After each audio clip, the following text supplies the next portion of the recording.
Welcome to life line TV.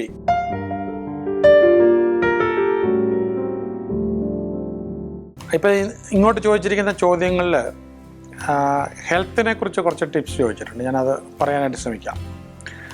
അപ്പോൾ നമ്മൾ ആരോഗ്യം കുറച്ചുകൂടെ മെച്ചപ്പെടണമെന്നുണ്ടെങ്കിൽ നമ്മുടെ ആഹാരത്തിലാണ് ആദ്യം നമ്മൾ ശ്രദ്ധിക്കേണ്ടത്. നമ്മുടെ ആഹാരം നമ്മൾ വളരെ പ്ലാൻ ചെയ്തിട്ട് വേണം കഴിക്കാനായിട്ട്. അപ്പോൾ അതിനകത്ത് നമുക്ക് ഫുഡിനെ കുറിച്ച് നമ്മൾ അറിയേണ്ടതെന്ന് വെച്ചാൽ ഫുഡിന് 3 കാര്യങ്ങളുണ്ട്. അതിനകത്ത് നമുക്ക് ഈ ഫുഡിൻ്റെ സ്ഥൂലഭാവം നമ്മൾ ഭക്ഷണം കഴിച്ച് അതേ പിറ്റേ ദിവസം നമുക്കത് മോഷനായിട്ട് പുറത്തേക്ക് പോകുന്നു. അതിൽ സൂക്ഷ്മഭാവം നമ്മൾ കഴിക്കുന്ന ആഹാരം പതിയെ അബ്സോർവ് ചെയ്ത് ബ്ലഡിലൂടെ ചെന്ന് കോശങ്ങളിൽ ചെന്ന് ഊർജമായിട്ട് മാറുന്നു, മസിലായിട്ട് മാറുന്നു, കോശങ്ങളുടെ ഭാഗമായി മാറുന്നു. ഈ ഫുഡിനകത്തുള്ള അതിസൂക്ഷ്മഭാവം വൈറ്റൽ ഫോഴ്സ് എന്നൊക്കെ പറയും, അത് നമുക്ക് പ്രാണനായി മാറുന്നു. അപ്പോൾ ഈ പ്രാണാംശം കൂടിയ ആഹാരം, അപ്പോൾ ഈ പ്രാണാംശം കൂടിയ ആഹാരം എന്ന് പറയുമ്പം നമുക്ക് ഫ്രൂട്ട്സാണ്. അപ്പോൾ ഫ്രൂട്ട്സ് എന്ന് പറഞ്ഞ് തുടങ്ങിയ അപ്പോഴേ തന്നെ അതിനകത്തെല്ലാം വിഷമല്ലേ എന്നൊരു ചോദ്യം ചോദിക്കും. അപ്പോൾ ഈ ശരിയായിരിക്കാം, നല്ല ഫ്രൂട്ട്സ് തന്നെ നമ്മൾ കഴിക്കണം. പക്ഷേ ഈ മിക്കവാറും വിഷങ്ങളെല്ലാം വാട്ടർ സൊല്യൂബിളാണ്. അപ്പോൾ കുറച്ച് നേരം വെള്ളത്തിലിട്ടതിന് ശേഷം നമ്മൾ കഴിക്കുകയാണെങ്കിൽ നമുക്ക് അത്രമേൽ അത് അഫക്റ്റ് ചെയ്യത്തില്ല. പിന്നെ ഒരു പരിധി വരെയുള്ള നമ്മുടെ ലിവർ അത് പ്രോസസ്സ് ചെയ്തോളും. അതുപോലെ വെജിറ്റബിൾ ആണെങ്കിലും കഴിവതും വിഷാംശം ഇല്ലാത്തത് തന്നെ കഴിക്കാൻ നോക്കുക, ഓർഗാനിക് തന്നെ കഴിക്കാൻ നോക്കുക. പക്ഷേ നമ്മൾ ഫ്രൂട്ട്സും വെജിറ്റബിൾസും നമ്മൾ ഒത്തിരി കൂട്ടിയാൽ നമ്മുടെ ഈ സ്വല്പം ഒരു 2-3 മാസം കഴിയുമ്പോഴത്തേക്ക് രോഗങ്ങൾ കുറഞ്ഞു വരും. ഇന്നിപ്പോൾ ഈ മലേഷ്യയിൽ അല്ലെങ്കിൽ US ഒക്കെ നമുക്ക് ക്യാൻസർ ക്യാമ്പുകൾ നടക്കാറുണ്ട്. അപ്പോൾ അതിനകത്ത് ഒത്തിരി ഹ്യൂജ് നമ്പർ ഓഫ് ആൾക്കാർ വരും. അപ്പോൾ അവിടെ നമ്മൾ കാണുന്നത് 7 ദിവസമൊക്കെയാണ് ക്യാമ്പ് നടക്കുന്നത്. മിക്കവാറും എല്ലാവരും തന്നെ ക്യാൻസർ രോഗികളാണ്. അപ്പോൾ ആ ക്യാമ്പ് നടക്കുമ്പോഴത്തേക്ക് ക്യാമ്പിനകത്ത് ഏറ്റവും പ്രധാനമായിട്ടുള്ളത് അവർക്ക് ഈ മാനസിക അവസ്ഥ, ക്യാൻസറിനെ നേരിടാൻ പറ്റിയ ഒരു മാനസിക അവസ്ഥ ഉണ്ടാക്കി കൊടുക്കുക എന്നുള്ളതാണ്. അതിൻ്റെ കൂട്ടത്തിൽ അവർക്ക് കൊടുക്കുന്ന ഫുഡ് അത് മിനറൽ വാട്ടർ അല്ല, അവർ മലകളിൽ നിന്നും അരുവികളിൽ നിന്നും അരിച്ചെടുത്ത നാച്ചുറൽ വാട്ടറിൻ്റെ ക്വാളിറ്റി വളരെ നന്നായിരിക്കാൻ വേണ്ടിയിട്ട്. അതുപോലെ തന്നെ ഓർഗാനിക് ഫുഡ് ആൻഡ് ഫ്രൂട്ട്സ്. അപ്പോൾ അങ്ങനെ അവരിലേക്ക് ഇങ്ങനെ ഫുഡിനൊരു പ്രത്യേക ഇത് മാറ്റുവാണ്. ഇത് ഒരു അതിശയം എന്ന് പറഞ്ഞ് ആരെങ്കിലും അതിന് പോവുകയാണെങ്കിൽ അതിനകത്ത് മനസ്സിലാവും. അതിൽ നിന്ന് പോകുമ്പോൾ വളരെ അവശരായിട്ട് വന്ന ഒത്തിരി പേര് ഈ അസുഖത്തിലൊരു നല്ല ശമനം വന്നാണ് അവർ പോകുന്നത്. അപ്പോൾ അവർക്ക് അപ്പോൾ അതിനകത്ത് പിന്നീട് അതിനെക്കുറിച്ചുള്ള പഠനങ്ങൾ അറിയുന്ന പല ആൾക്കാർക്കും അതിനുശേഷം അവർ പൂർണ്ണമായിട്ടും നമ്മൾ പണ്ടത്തെ പോലെ അല്ല, ക്യാൻസർ രോഗം ഇന്നിപ്പോൾ മിക്കവാറും രോഗങ്ങളൊക്കെ നമുക്ക് ചികിത്സിച്ച് ഭേദമാക്കാം. വളരെ അപൂർവമായി വഷളായി പോയിട്ടുള്ള സമയത്ത് നോക്കാതിരുന്നിട്ടുള്ളത് മാത്രമേ നമുക്ക് മരണകാരണമാകാറുള്ളൂ. അപ്പോൾ ഇതിനകത്ത് ഈ ഭക്ഷണം മാറ്റുമ്പോൾ നമുക്കതിൽ നിന്ന് തന്നെ വളരെ തെളിവാണ്. ഈ ഫ്രൂട്ട്സ് കഴിക്കുമ്പോൾ ജീവാംശം, നമുക്ക് പ്രാണാംശം കൂടി കഴിയുമ്പോൾ അതിൻ്റെ വെജിറ്റബിൾസ് കഴിക്കുമ്പോൾ, അപ്പോൾ അത് നമുക്ക് ഒരുപാട് വെറൈറ്റി വെജിറ്റബിൾസ്. ഇതിപ്പോൾ നമുക്കൊരു അസുഖം ഉണ്ടെങ്കിൽ അസുഖമായിട്ട് ഇൻ്റർനെറ്റിൽ സെർച്ച് ചെയ്യാം ഏത് ഭക്ഷണമാണ് ഈ രോഗത്തിന്. ചില സൈറ്റൊക്കെ വളരെ ഓതൻറ്റിക് ആയിട്ടുള്ള സൈറ്റുകളുണ്ട്. അപ്പോൾ ഏത് ഭക്ഷണമാണ് നമുക്ക് ഈ ഒരു രോഗത്തിന് കൂടുതൽ കഴിക്കാൻ പറ്റിയത്, നമുക്ക് അത് ഭക്ഷണത്തിൽ കുറച്ച് കൂടുതൽ കൂട്ടാം. അപ്പോൾ നമ്മൾ ഈ ഇറച്ചി കൂടുതൽ കഴിക്കുമ്പോൾ, ഇറച്ചി മീനും കൂടുതൽ കഴിക്കുമ്പോൾ അതിനകത്ത് ഉള്ള ന്യൂട്രിയൻസ് ഉണ്ട്, അതിനകത്തൊരു സംശയമില്ല. പക്ഷേ അതിനകത്ത് ഈ പ്രാണാംശം എന്ന് പറയുന്നത് നമ്മൾ ഉദ്ദേശിക്കുന്ന അത്രയും കൂടുതലില്ല. അപ്പോൾ അതിന് നമുക്ക് എന്താണേലും ഫ്രൂട്ട്സും വെജിറ്റബിൾസും വേണം. ഇപ്പോൾ നമ്മൾ നോക്കിയാൽ നമ്മളിപ്പം ഹോസ്പിറ്റലായി കഴിഞ്ഞാൽ ഡോക്ടർ ഇറച്ചി മീനും കഴിക്കാനല്ല പറയുക, ഫ്രൂട്ട്സ് കഴിക്കാനാണ് പറയുന്നത്. അപ്പോൾ ഫ്രൂട്ട്സ് പെട്ടെന്ന് നമുക്ക് ഹീൽ ചെയ്യാനായിട്ട് സഹായിക്കും എന്നുള്ളത് കൊണ്ട് തന്നെയാണ്. പിന്നെ അതുപോലെ തന്നെ നമുക്ക് ഹൈ ഫൈബർ അടങ്ങിയിട്ടുള്ള ഫുഡ് കഴിക്കുക. പിന്നെ നല്ല ക്വാളിറ്റി വാട്ടർ. അപ്പോൾ ഈ വാട്ടറിന് ഒരു പ്രത്യേകത, വാട്ടറിൻ്റെയും അതിസൂക്ഷ്മാംശത്തിൽ നിന്നും നമുക്ക് പ്രാണശക്തി ഒരുപാട് കൂടുന്നുണ്ട്. അപ്പോൾ എപ്പോഴും രോഗമുള്ള ആൾക്കാർ നല്ല ക്വാളിറ്റി വാട്ടർ. ഇപ്പോൾ കേരളത്തിൻ്റെ ഒരു പ്രത്യേക സാഹചര്യത്തിൽ ഈ നമുക്ക് ഒറിജിനലായിട്ടുള്ള നാടൻ തേങ്ങാവെള്ളം ഇല്ല കരിക്കും വെള്ളം എന്നൊക്കെ പറയുമ്പോൾ വളരെ ശുദ്ധമായി ജീവാംശം വളരെ കൂടുതലുള്ള, പ്രാണാംശം കൂടുതലുള്ള ഫുഡാണ്. അപ്പോൾ നമുക്ക് അങ്ങനെയുള്ള കാര്യത്തിലേക്ക്, പിന്നെ അതുപോലെ തന്നെ നമ്മൾ എനർജി ടെസ്റ്റ് ചെയ്യുമ്പോഴത്തേക്കും നമുക്ക് വാട്ടർ മെലൺ, തണ്ണിമത്തനൊക്കെ നല്ല ഈ പറഞ്ഞ എനർജി വളരെ കൂടുതലുള്ള ഫുഡിൽ പെട്ടതാണ്. അപ്പോൾ അത് സെലക്ട് ചെയ്ത് നമുക്ക് അങ്ങനെ സെലക്ട് ചെയ്യാനായിട്ടുള്ള ഒരുപാട് സൗകര്യങ്ങളുണ്ട്. അതുപോലെ തന്നെ നമുക്ക് പപ്പായ, അപ്പോൾ അതുപോലെ തന്നെ നമുക്ക് ചക്ക, ജാക്ക് ഫ്രൂട്ട്സ്, ഇങ്ങനെ പിന്നെ നമുക്ക് സീസണലായിട്ട് കിട്ടുന്ന നമ്മുടെ നാട്ടിൽ തന്നെ കിട്ടുന്ന ഒരുപാട് ഫ്രൂട്ട്സൊക്കെ ഉണ്ട്. ഇതൊക്കെ ഇനിയുള്ള വർഷങ്ങളിൽ ഇത് വിലമതിക്കാൻ വയ്യാത്ത ഫുഡുകളായി മാറും.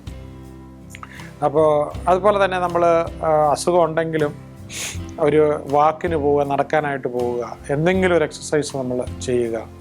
അപ്പോൾ അതിനകത്ത് വളരെ എന്ന് പറഞ്ഞാൽ യോഗ ഇന്ന് ലോകത്തിൽ അതിൻ്റെ ഒരു പ്രത്യേകിച്ച് നാസയൊക്കെ അതിൻ്റെ ആ ഒരു ബഹിരാകാശ സഞ്ചാരികൾക്ക് പോലും സൂര്യ നമസ്കാരമൊക്കെ ഏറ്റവും ബെസ്റ്റായിട്ട് അവർ പറയുന്ന ആ ഒരു ഇത്. പിന്നെ ആ ഒരു ലോകത്തിൻ്റെ പബ്ലിസിറ്റി ഒരുപാട് കൂടിയിരിക്കുന്നു. ഇപ്പോൾ വളരെ ഒരു പ്രത്യേകത കാണുന്നത് നമ്മുടെ അറബ് രാജ്യങ്ങളൊക്കെ ഷെയ്ഖുമാരുടെ ഭാര്യമാർക്ക് പോലും ഒരു പേഴ്സണൽ യോഗ ടീച്ചറെ അവർ അപ്പോയിൻറ്റ് ചെയ്ത് ശമ്പളം കൊടുത്ത് ഇരിക്കുന്നുള്ളത് വലിയൊരു കാര്യമാണ്. പിന്നെ നമുക്ക് ഒരു ഐഡിയൽ വെയിറ്റ് നമുക്ക് മെയിൻറ്റെയിൻ ചെയ്യുക, ഇതൊക്കെ നമുക്ക് ഹെൽത്തിന് വളരെ. പിന്നെ അതുപോലെ തന്നെ ഒരു 6 മണിക്കൂർ 5 മണിക്കൂർ മുതൽ 7 മണിക്കൂർ വരെ ഉറങ്ങുന്നത് നമുക്ക് വളരെ നന്നായിരിക്കും. അപ്പോൾ ഉറക്കം കുറഞ്ഞു കഴിഞ്ഞാൽ അസുഖം കൂടാനുള്ള സാധ്യത കൂടുതലാണ്. അതുപോലെ തന്നെ നമ്മൾ മെഡിറ്റേറ്റ് ചെയ്യുക. ഈ മെഡിറ്റേഷനിൽ കൂടെ നമുക്ക് ഈ രോഗം പതിയെ കുറഞ്ഞ് ശാന്തതയിലേക്ക് നമുക്ക് പെട്ടെന്ന് വരാനായിട്ട് പറ്റും. പിന്നെ നമുക്ക് ഈ രോഗമുള്ളപ്പോൾ ആ രോഗത്തിന് നമ്മൾ വിസിറ്റേഴ്സിനെ കഴിവതും ഒഴിവാക്കണം. രോഗം വന്ന് നമ്മൾ ഹോസ്പിറ്റലിൽ കിടക്കുകയാണെങ്കിൽ ഈ should be very very secret. അപ്പോൾ ഞാൻ എൻ്റെ അനുഭവത്തിൽ നിന്ന് പറയാം. ഞാൻ താമസിച്ചുകൊണ്ടിരുന്നതിൻ്റെ അടുത്ത് ഒരു ഫ്രിഡ്ജ് നന്നാക്കുന്ന ആളിൻ്റെ കടയുണ്ടായിരുന്നു. അപ്പോൾ അയാൾക്ക് ഒരു സർജറി നടത്തി ഹോസ്പിറ്റലിൽ കിടന്നു. അപ്പോൾ അതിനടുത്ത വീട്ടിലൊരാൾ ഈ പറഞ്ഞ പോലെ പിന്നെ കാണാൻ പോകണമല്ലോ എന്ന് വിചാരിച്ചപ്പോൾ ഇദ്ദേഹത്തിന് വൈറൽ ഫീവറൊക്കെ ആയിരുന്നത് ഏതാണ്ട് കുറഞ്ഞ് തീർന്നു കഴിഞ്ഞപ്പോഴത്തേക്ക് അയാൾ കാണാനായിട്ട് പോയി. അപ്പോൾ അവിടെ ഇരുന്ന് കുറേ നേരം ഇരുന്ന് സംസാരിച്ചു. തൊട്ടടുത്ത വീടാണ്, സംസാരിച്ചു. ചുരുക്കം പറഞ്ഞു കഴിഞ്ഞാൽ ഇയാളിൽ നിന്ന് വൈറൽ ഫീവർ മറ്റേ ആളിന് കിട്ടി. അപ്പോൾ ഈ സർജറി കഴിഞ്ഞ് ഹീൽ ചെയ്യുന്നതിന് മുമ്പ് തന്നെ ഇത് കിട്ടിയതോടുകൂടി അപ്പോൾ അതിനുശേഷം അയാളങ്ങ് മരിച്ചുപോയി. അപ്പോൾ എപ്പോഴും എന്താ വെച്ചാൽ നമ്മൾ എപ്പോഴും ഹോസ്പിറ്റലാകുവാണെങ്കിൽ it should be very secret. അത് ടോട്ടലി പ്രൈവറ്റാണ്. അതിന് ഒരു വിധത്തിലുള്ള പബ്ലിസിറ്റി നമ്മൾ കൊടുക്കരുത്. പിന്നെ നമുക്ക് ഈ ആഡിക്വേറ്റ് മെഡിക്കൽ കെയർ കിട്ടാനായിട്ട് നമുക്ക് എനിക്ക് തോന്നുന്നത് ഇപ്പോൾ കേരളത്തിലുള്ളൊരു നല്ല വിഭാഗം ചെയ്തിട്ടുണ്ടെങ്കിൽ തന്നെ ഒരു ഓർമ്മപ്പെടുത്തൽ എന്നുള്ള നിലയ്ക്ക് ഞാൻ പറയാം ഹെൽത്ത് ഇൻഷുറൻസ്. അപ്പോൾ അത് നമുക്ക് വളരെ അത്യാവശ്യമാണ്. കാരണം ട്രീറ്റ്മെൻറ്റ് ഇന്ന് 10-20 ലക്ഷം രൂപയൊക്കെ വരുന്ന ട്രീറ്റ്മെൻറ്റ് ആയി തുടങ്ങി. അപ്പോൾ അതുകൊണ്ട് നമുക്ക് തീർച്ചയായിട്ടും ഒരു നല്ല ഹെൽത്ത് ഇൻഷുറൻസ് നമുക്ക് നേരത്തെ തന്നെ എടുത്തു വെക്കണം. ഉണ്ടെങ്കിൽ തന്നെ നമുക്ക് പേടി കുറഞ്ഞിട്ട് അസുഖം കുറയും എന്നുള്ളത് തന്നെയാണ്. അപ്പോൾ ഈ നെഗറ്റീവായിട്ടുള്ള ആൾക്കാർ വന്ന് അഭിപ്രായം പറയാനായിട്ട് നമ്മുടെ മരുന്നുകൾ എടുത്തു വെച്ച് നോക്കിയിട്ട് അതിനെക്കുറിച്ച് അഭിപ്രായം പറയുക, ഡോക്ടറെക്കുറിച്ച് അഭിപ്രായം പറയുക.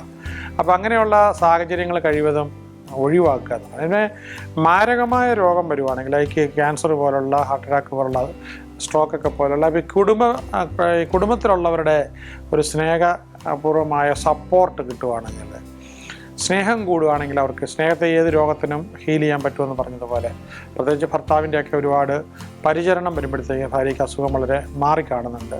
അത് വളരെ നല്ലൊരു ഇതായിട്ടാണ് ഞാൻ കാണുന്നത്. പിന്നെ അതുപോലെ നമുക്ക് ഈ രോഗം കുറയാനായിട്ട് എപ്പോഴും ഗ്രാറ്റിറ്റ്യൂഡ് കൂടുമ്പോഴത്തേക്കും നമുക്ക് ഇതുവരെയുള്ള ഒരു രോഗം വന്നിട്ടുണ്ടെങ്കിലും മറ്റനേക രോഗങ്ങൾ വരാതിരുന്നിട്ടുണ്ടല്ലോ. അപ്പോൾ അതിനെക്കുറിച്ച് നമുക്ക് എപ്പോഴും ഗ്രാറ്റിറ്റ്യൂഡ് തോന്നുക. ഇപ്പോൾ ഉള്ള രോഗം മാറിയതിന് ഇൻ അഡ്വാൻസ് നമുക്ക് പ്രപഞ്ചശക്തിയോട് ഗ്രാറ്റിറ്റ്യൂഡ് തോന്നിക്കുക. എപ്പോഴും നമ്മൾ ജോയിയസ് ആയിട്ട് എപ്പോഴും പരമാനന്ദത്തിൽ സന്തോഷത്തിലിരിക്കുമ്പോൾ പെട്ടെന്ന് രോഗം കുറയും. പിന്നെ ഈ തർക്കങ്ങളും വഴക്കുകളും രോഗം വരുമ്പോഴത്തേക്കും കഴിവതും പൂർണ്ണമായിട്ടും ഫാമിലിക്കകത്തും പുറത്തും നമ്മൾ ഒഴിവാക്കണം. കാരണം അത് നമ്മുടെ രോഗത്തെ കൂട്ടാനായിട്ട് ഒരുപാട് സാധ്യതയുണ്ട്. പിന്നെ നമുക്ക് രോഗം വരുമ്പോഴത്തേക്കും നീണ്ട കാലത്തെ ആഗ്രഹം, ഫോർ എക്സാമ്പിൾ ക്യാൻസർ വന്നിരിക്കുകയാണ്, പക്ഷെ നമ്മുടെ മകൾക്ക് 4 വയസ്സേ ആയിട്ടുള്ളൂ. ആ കുട്ടിയുടെ കല്യാണം നമ്മളെപ്പോഴും കണ്ടുകൊണ്ടിരിക്കുന്നത്, അതിൽ നമ്മൾ കൂടുന്നത്, നമ്മൾ ആ ഒരു ഫംഗ്ഷനിൽ നമ്മൾ കൂടുന്നത് ഒരു വീഡിയോയിൽ കാണുന്നത് പോലെ നമുക്കൊരു ശക്തമായ ഉദ്ദേശമുള്ള ആൾക്കാരെ സംബന്ധിച്ചിടത്തോളം രോഗം നമുക്ക് പെട്ടെന്ന് പ്രതിരോധിക്കാനായിട്ട് പറ്റും. പിന്നെ എക്സസൈസ്, നമ്മളേറ്റവും ഇഷ്ടപ്പെടുന്ന എക്സസൈസ് ചെയ്യാൻ. നമുക്ക് ഹാപ്പിനെസ് കൂടുന്നതായിരിക്കണം. സങ്കടപ്പെട്ടുകൊണ്ട് ചെയ്താൽ നമ്മൾ അധികം നാൾ എക്സസൈസ് ചെയ്യൂല. അപ്പോൾ നമ്മൾ ആ രീതിയിൽ ചെയ്യുക. പിന്നെ സൈക്കോസൊമാറ്റിക് ഡിസീസിൻ്റെ ഒരു വലിയ മേഖല തന്നെയുണ്ട്. ഇപ്പോൾ സൈക്കോ ന്യൂറോ ഇമ്മ്യൂണോളജി എന്ന് പറയുന്ന ഒരു ബ്രാഞ്ച് തന്നെ ഇതുമായിട്ട് ബന്ധപ്പെട്ട ഭാഗത്തുണ്ട്. അപ്പം നമുക്ക് കഴിവതും ഈ മാനസികമായി നമ്മൾ മാറ്റിക്കഴിഞ്ഞാൽ മനസ്സുകൊണ്ട് നമ്മൾ പൂർണ്ണമായിട്ടും ഹീല് ചെയ്യുന്നു എന്ന് ധരിക്കുമ്പോഴത്തേക്കും നമ്മളിൽ നിന്ന് ഒരുപാട് അസുഖങ്ങൾ അകന്നു പോകുന്നൊരവസ്ഥ വരുന്നുണ്ട്. സൈക്കോ ന്യൂറോ ഇമ്മ്യൂണോളജിയെക്കുറിച്ച് നമുക്ക് മറ്റൊരവസരത്തിൽ പഠിക്കാം. നിങ്ങൾക്കെല്ലാം നല്ല ആരോഗ്യമുണ്ടാകട്ടെ, നല്ല ജീവിതം നയിക്കാൻ പറ്റട്ടെ എന്ന് ഞാൻ ആശംസിക്കുന്നു. All the best.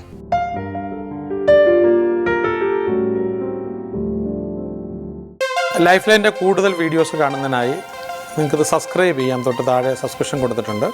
അതുപോലെ തന്നെ ബെൽ ബട്ടൺ അമർത്തി കഴിഞ്ഞാൽ എപ്പോഴും പുതിയ വീഡിയോസ് ഇടുമ്പോൾ അപ്പം തന്നെ നിങ്ങൾക്ക് അറിയിപ്പ് കിട്ടും. അത് പ്രയോജനപ്പെടുത്താം.